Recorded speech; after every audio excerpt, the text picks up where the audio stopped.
NASA and NOAA just confirmed this. Scientists just heard a sound from deep below the ocean. Again.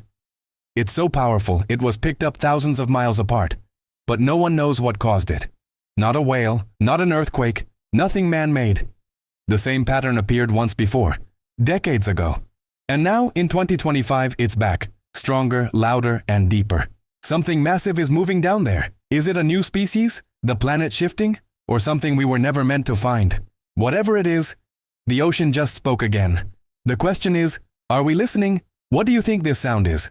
Let me know in the comments below. And don't forget to like, subscribe, and hit that notification bell so you don't miss our deep dive into this mystery.